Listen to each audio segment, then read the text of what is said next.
Hey everybody, welcome to Ask a Shrink. I'm Brad Shore here with my weekly video. Normally I answer one of your questions, but I am doing a new series called Conversations with Self. Today's topic, emotional incest. What is it? How does it affect us? Stay tuned. I'll be right back to tell you exactly that.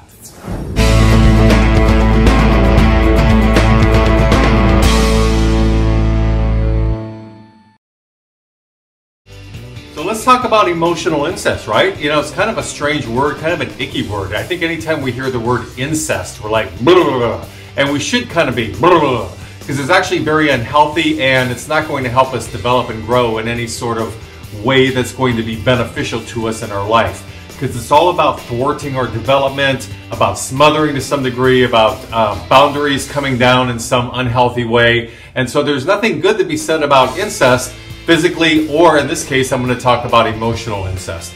Emotional incest is where typically a child has a parent who just simply smothers them. The parent makes their needs count more so they can take over the child's needs. So in other words, the parent is unhappy on some level. Let's look at an example. Maybe you have a family where there's a really bad marriage. Either parent, but in this case, I'm going to focus on the mom. And she's not happy with her husband and they're having problems and there's all kind of issues going on. So she separates in a way from the husband, at least mentally or emotionally. And guess what? There's some kids in the house. And typically, it doesn't always have to be the youngest kid, but quite often the younger one is the one who may be the target. The one that she's going to turn into her little mini husband, her little surrogate husband, as a way to fulfill her own needs because she's in this really crappy marriage. Now, oftentimes the parent has no clue they're doing it and they have the best of intentions for the child. That's what makes it so kind of insidious and difficult for the child to work out later in life, especially if they're in therapy, because on the one hand, what's seen to the public, what's seen to the outside is that you have a very loving parent who's giving this child all this attention. But what's really going on is the parent is trying to boost their own self-esteem, find their own path in the world by using the child. It's actually using of a person. And also this implies when you're using somebody that you kind of really don't want to know that child as their authentic self. If you're using them, you can't really delve into or want to know what's really happening. So the love, if we even call it love, is very conditional.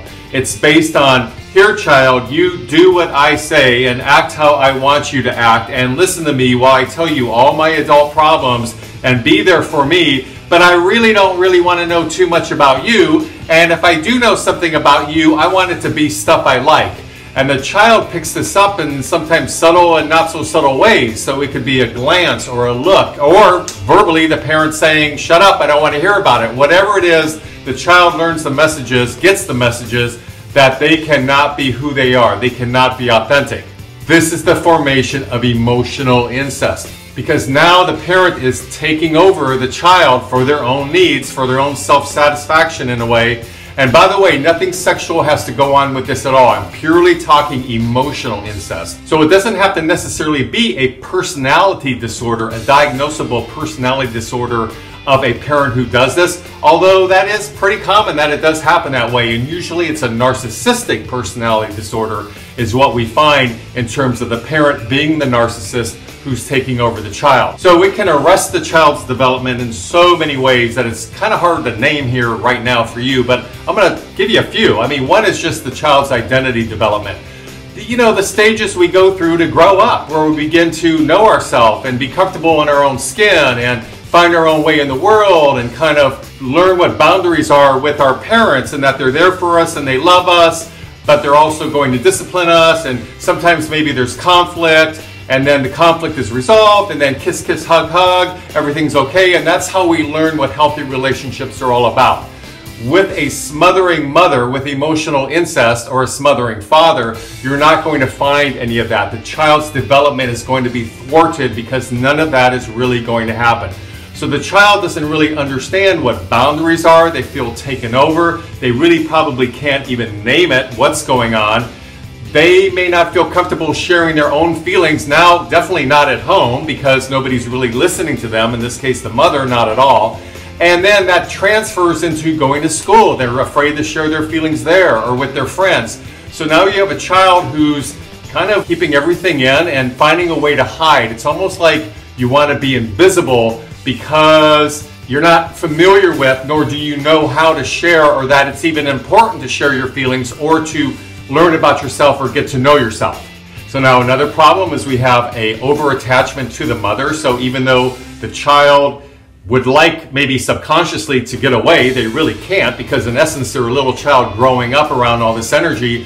So they rely on and see the world through the mother's eyes, because after all they're really doing is mirroring back to the mom what the mom is all about. So now you have an over-attachment to the mom, rage about having to go through this, but they're not in touch with the rage because they're a little too young maybe to know how angry they are for being put through this. Additionally, you also have poor role modeling, obviously, about what a father's role is, assuming this is the mother who's doing it. What's a dad? Why isn't dad saving me? Why isn't dad sort of equal to my mom? Why is it that dad is not making sure that I hear his opinions and that I'm getting taught by him and he's having an influence in my life and almost saving me? You almost want to be saved by the father. So none of that is happening. So now you have a poor role model about what it means to be a dad, to be a husband in a relationship. Or of course we can flip it around if it's the father who's being the smothering parent. You ever want to create problems between siblings? You talk about sibling rivalry? Have a parent who's clearly favoring one of the children. That's going to cause some definite problems because this favored child is now the prince or the princess. And even though they may try to disguise it a little bit, brothers and sisters can't help but notice what's really going on. Well, you can't blame them for being envious or angry about all this extra attention going to their brother or their sister, right? So now they're angry. Now that's affecting their relationships and their self-image, and they're wondering maybe what they did wrong. So now they're carrying some of this weight as well. As well as, again, they're angry at the child who is the prince or princess, even though this victim, this smothered child, does not want this, wants nothing to do with it. But because they're young and they don't know any better and it's being heaped on them, it's just simply happening, and it causes all kinds of sibling problems. So I've only touched on just the tip of the iceberg about what emotional incest is all about, but I hope it gives you some idea. For you parents out there, if you're listening to this and you're doing this at all, step back. Step really far back and let the child develop on their own with some guidance, but don't satisfy your own needs as a way to raise that child. It's only going to harm them in the long run.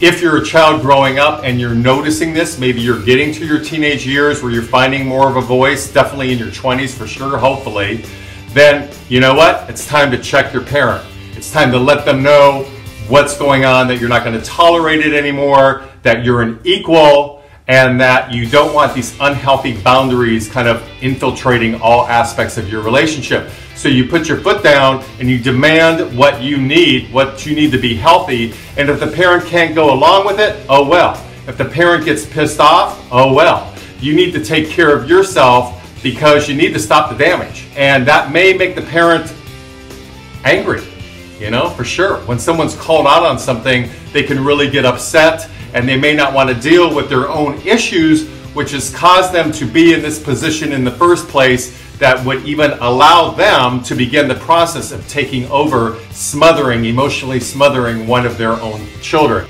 The child who's being affected by this needs to stand up for themselves, love themselves enough to even perhaps pull away from the family entirely if that's what needs to be happen. If you have any comments, leave them below. I'd love to hear from you. I'm back every week with another Ask a Shrink. In this case, conversations with self, since I'm not really answering any questions. Please subscribe before you go. And until next week, I'm Brad Shore signing off from Ask a Shrink.